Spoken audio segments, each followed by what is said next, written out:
At the end of this episode, you will have a working inventory and saving system as well. So, welcome guys to this episode number 2 of the RNG series 2025. In today's episode, we will focus on making the inventory system, not visually yet, but we will just set up the data for it, and we will also make auras save to our inventory. So the first step for this actually is you want to open up a browser of your choice and then Google for profile service here. Then you will see this GitHub page here. You just want to click on that, and then you will get here to the home section of the profile service documentation. Then what you want to do is you want to head to tutorial, then setting up, and then you can see that there is something highlighted here. You just want to click on that, and it will get you to the profile service model. You just want to click on get model up here, and then you can see that this item has been added to inventory and you can open it in Studio. But we won't need that. So what we actually need is you want to head up to your toolbox up here. So once you go to your toolbox, then your inventory, my models, and then just search for profile. And you will see the profile service here. So once we have this, we want to drag this module into server storage and hit Ctrl G to group this, or actually want to hide right click and then group as a folder. We can rename this folder to our modules like this. I just was in the wrong file, my bad, but now we are back in the file we need to be in. So then we can continue on in our modules folder. We want to add a new module script and call this module script here data manager. Inside this data manager, we want to add not one, but 2 other module scripts. We want to call one of them leader stats, and the other one we want to call template. Just like that. Let me zoom in a bit for you so you can see everything. Also, in our receiver here, in our subscript service, we want to make a new script, and we want to call this server. That's the whole setup we need. So now we can start coding everything. So let's just start with our leader stats module script, because that's arguably one of the easiest. So in our leader stats, we want to have a function called :create. This function will accept a player, which is identified as a player, and our profile. I'll get to what a profile is in a second. Then the first thing we want to do is you want to make the leader stats. This does make a good... The AI does a good job of predicting stuff. So that's actually the first thing we need. Now the second thing we need, I'm gonna make an auras folder within the players. So local auras or inventory.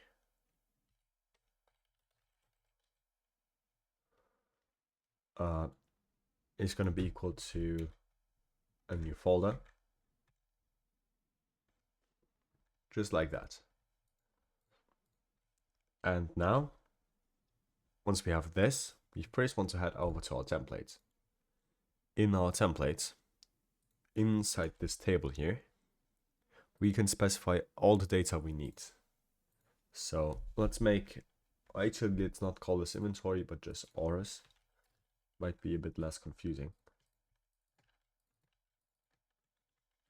Capital A. Oh no, let's just keep it lowercase. It's easier to handle.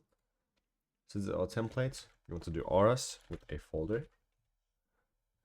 And then we can check which auras we have. So the current auras are plant, water, and void.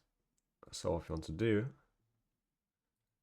is we could just do void is equal to 0 and plant is equal to 0 and stuff. But I'm gonna make this like, oh no, let's do it like this. Or yeah, let's do it like this. So we have plant, water, and void. So plants, water, and we actually want to highlight them and then just format them like this. So we can have spaces in between them too. Because if we won't do it like this, we can't have spaces. As you can see, it will just error out. So we need to have these brackets and our marks here. So that's how the RS will work. So we store every aura inside here. If you want to add a new aura, you also have to add it into your chances script. If you want the aura to be obtainable, of course. And you also have to add it inside your template as well with a 0 here. Because this count here is essentially just going to be the count of how many auras of this type we have. That's essentially the whole thing. So now once we got this, we can head back to our data sets and do for aura name, comma count in pairs, profile.data. And then we can check back how we called this. We called this auras. So let's copy this and then do .auras. Do. Then the AI is gonna do us some work here. So we just create a new int value. We parent this to the auras folder. We give the value and the name from what we retrieved in our profile.data. Yeah, that's essentially going to be it for the leader sets and for the template as well. So the only thing we need to code next is the data manager and the server script. And then we're already done. Well, with the data part, of course. So let's start with our data manager script. So let's first use or import the services we need, because we need the player's service and the server storage service. Just like that. Then we want to get our modules folder from the server storage. So we can do local server modules. It's going to be equal to server storage dot modules. Then we want to get our profile service, our template, and our leader sets. So you can just import them like this. So we require our server modules, which is this, and then our profile service within, because this is within the folder. And then we get our template, which is basically inside the script, because we are currently in the data manager. So I can just require them like this. Then the next thing we're going to need is the so-called data key.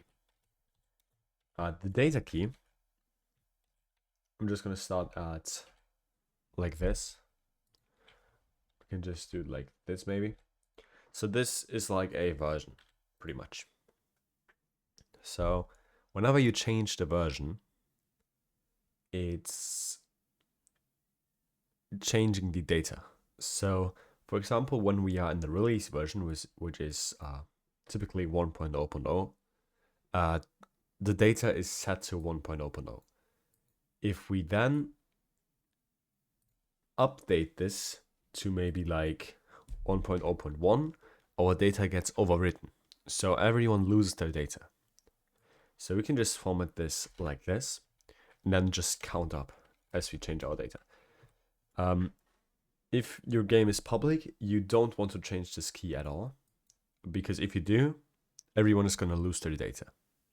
But of course, if you change this key back, like maybe someone played the game once this key here was active, and then you change it to maybe this key, and then you published it, the player has no data anymore. But if you change this key back to the original key, the player will have his data again. It's like storage based. It's like data key based, you know? Then the next thing we need to do is to get our local profile store. This is a function within our profile service. And we get this by our profile service. Get profile store with data key and the template. Then what you want to do next is you want to recall this from module to data manager, just to keep it nice and organized.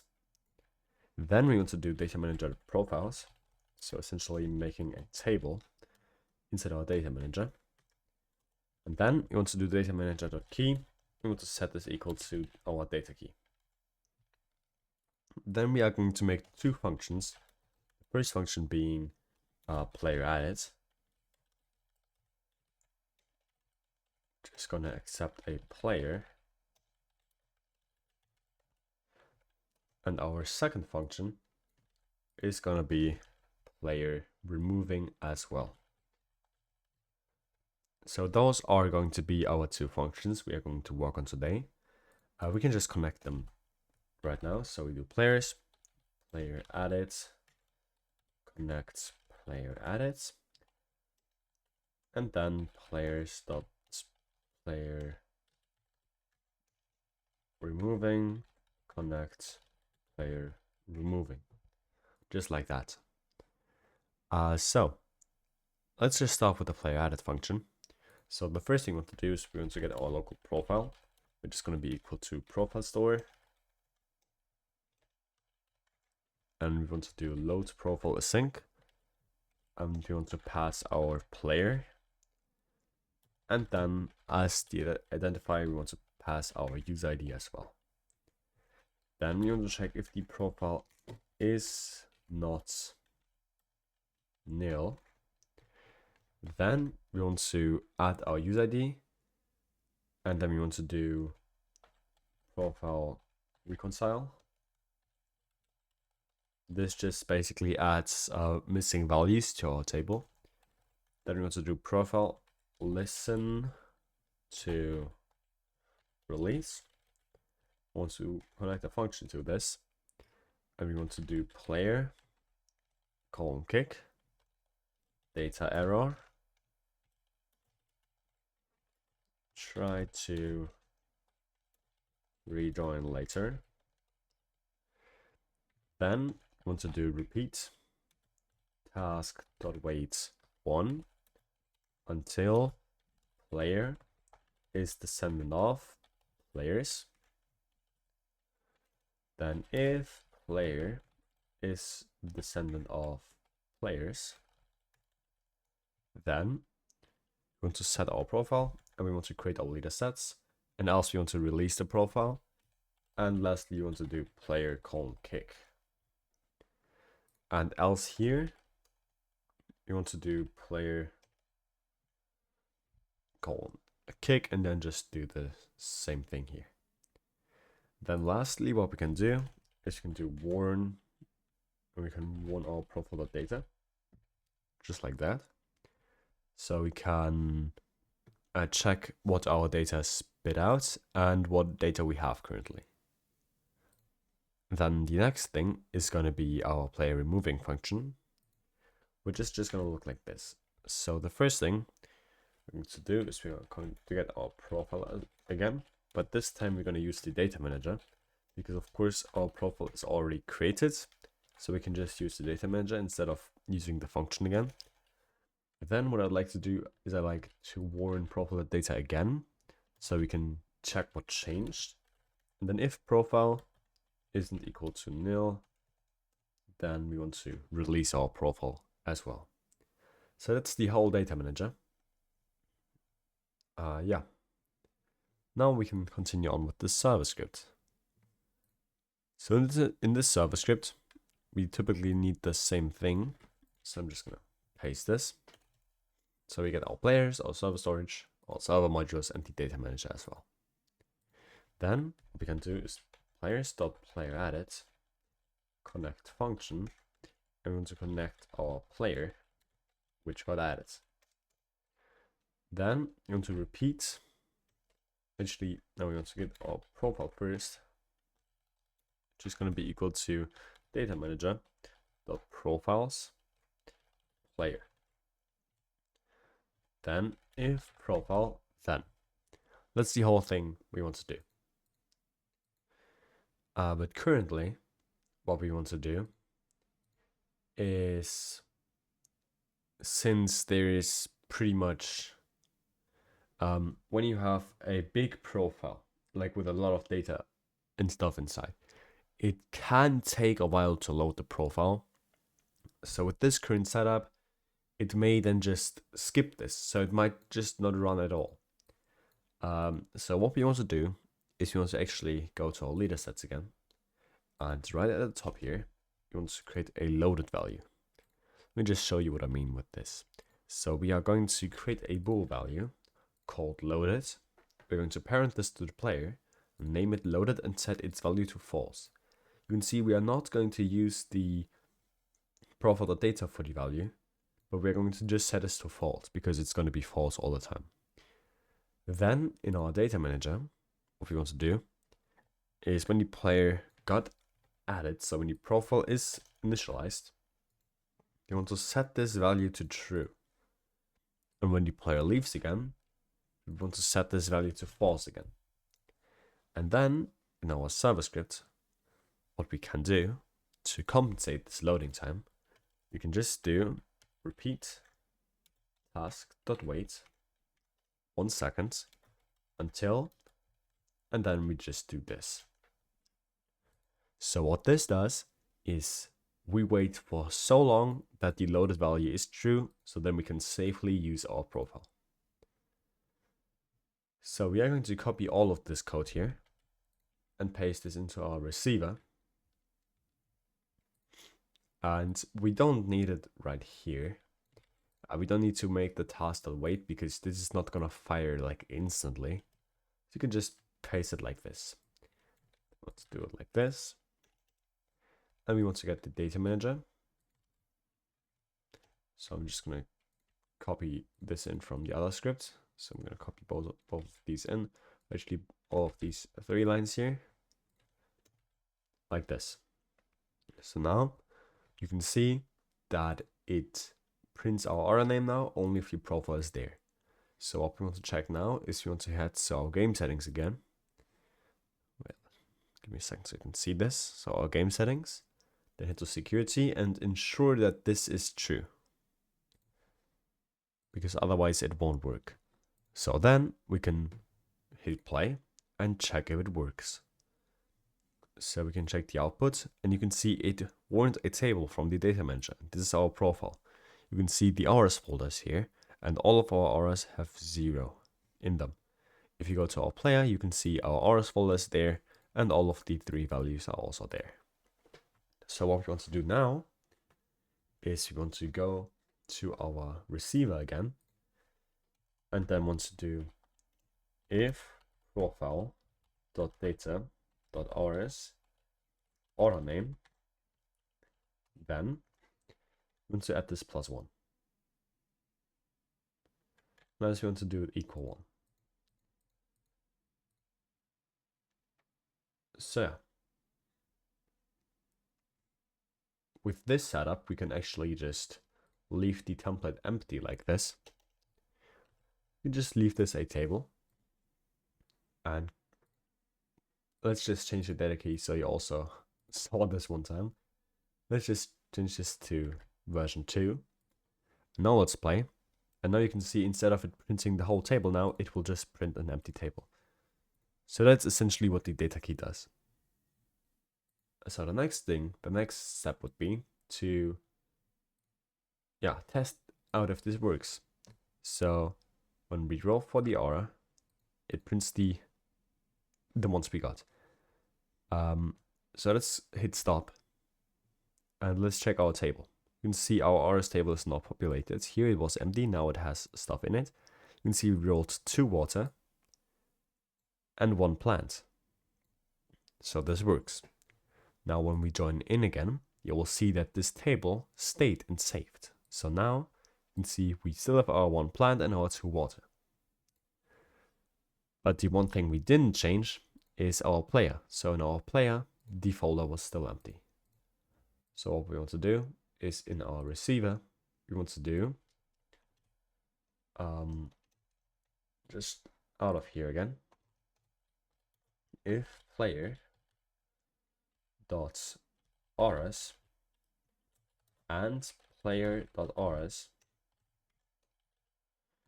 find first child or a name, then, and as we do this, you can use a wait for child here, just for it not to warn us.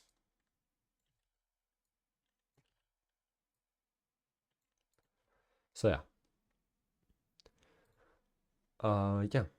we check if our player has the RS folder, and if our RS folder has the R name already inside it. If yes, we're just gonna increase the value, and if not, we're going to make a new int value.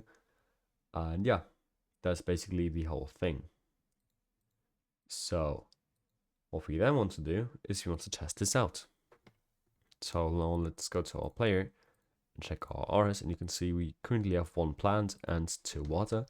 If we press roll, you can see we got now 3 water and 4 and 5, and then we got another plant.